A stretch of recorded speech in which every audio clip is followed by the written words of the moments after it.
It's an all-female panel. It's not Honey Jam. I know Honey Jam runs right on time. We're a little bit different here. But I want to welcome everybody.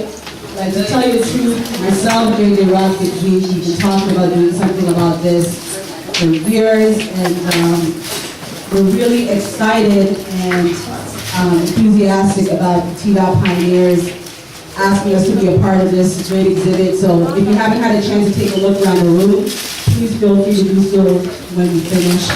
I'm going to turn it over to our esteemed moderator. She's a spoken word artist, an MC, and a radio host, and just a wicked girl all together. Put your hands together for motion.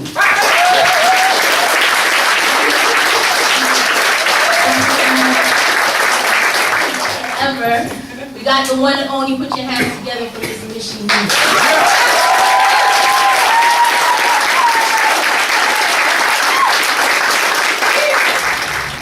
Why this is important? Because the North Side. It's about the Raptors. It's about Canada. It is about Canadian hip-hop and just growing and keep going and not let anything hold us back. The fact that they even had women. This was a women's panel. So many women ran down here because there's no other opportunities. You'd be surprised how hungry we are for your camera. So keep doing what you're doing. Just when you come out of school, when you finish school, follow through. But you don't know. Bye! ISIS, Juno, a long time. Vote for me, or I'm gonna kill you. Look out for that. Vote or die. Vote or die, yo, vote or die.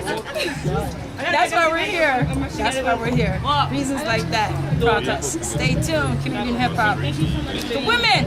ISIS rising up. Now, Lady E. I'm so happy.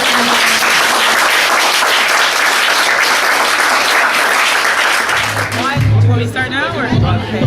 So I'm Lady P, rapping from 1981, way back in the day. History as they call it, but it's okay. I don't mind being part of the history. Why events like this is very important is because they need to understand that our family came over here to make a difference. Came over from the islands to make a difference, and we embrace that by going out there, by entertaining, and doing a lot of stuff that is historical now, today. And a lot of the Americans used to come here, like I said up there on the panel, a lot of Americans used to come up here to test out their music. And I'm so excited to see what's happening now and how we're able to express what our contributions have been as female, rapping and MCing, DJing, walking with our children, doing what we had to do. I did the Lights of Rapping with Dougie Fresh, Houdini, Maestro Fresh West, UTFO, Roxanne Shante, all at the little concert hall. She held it down. All at the RPMs. Back then it was, well now it's called the government, but back then it was RPM. To just like my man over here said, Twilight Zone, all the little clubs.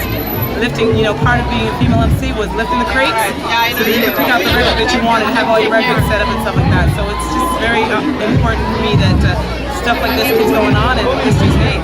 So, and thank you very much for having me on this. One and only. Put your hands together.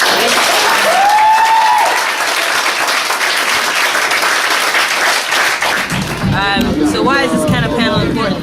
It's important because I get recognized. That's why it's important. No, it's important because I think a lot of these things are things that people tend to think about or discuss in like free-paired conversations. You know, it never really gets to be put on this kind of, you know, in-your-face, full frontal kind of like extent. I think that's extremely important because a lot of these things again are discussed, you know, within our small circles. So it's important to bring it out to the public and have everybody essentially discuss it. It's very important. It's also good for people who may, you know, want to get into it, but again, are not sure how to, so they can come here and make those connections with networking. For Janet Jackson. So the game was built up of people writing for Janet, writing for things. So if you're a feat writing for En Vogue, when I came out with En Vogue and Light, and Atlantic Records didn't know what to do, how to release like 7 black women at one time. Okay? So you had writers that they already had signed publishing deals when How That Game's played, right? So they were already writing for people. So when hip hop came into the game, they assumed the women would need writers. So the counterpart, the people that were writing for those women that you mentioned specifically were in the game prior to them. And a lot of the women came to the camps because they could get the lyrics and they could get distribution, they could get a single actually out. The raps that they were writing just weren't being released. So it's not to say that they weren't writing, any of those artists. The singles that were actually released were written or co-written by some of the things. So I don't like when they say that women don't write. One of my biggest mottos that I say all the time is lift as you climb. So I was rapping and MCing back in the 80s, you know, took a hiatus, a long hiatus, had a child, but still had that flow, had that love in it. And because of the love and the flow that I had in it, my cousin got into it. He was Kwame, he was on Fat TV, way back then he was on Flow, Kiss 92, he's down in Edmonton, he's been all over like trying to stay in the radio and the music business. But if you want to talk about mentorship, it's giving back to your community. And I can say that I was a part of the program, it's called Martin African Caribbean at Milton Mills High School. I used to drive every Saturday from Mississauga all the way to Kennedy and 401. Wind up the windows and put the bulletproof on. I'm interested. I think I'm somebody who's involved in a lot of different creative industries in Toronto, whether it's art, fashion, or anything like that. I think what as Canadians we have against our American counterparts is we actually have the ability because of our grants. And we're not starving. We have more time to focus on the creativity. So I think like if you know my band Thunder High, so that's a template. You know, it's like we took hip hop and made it.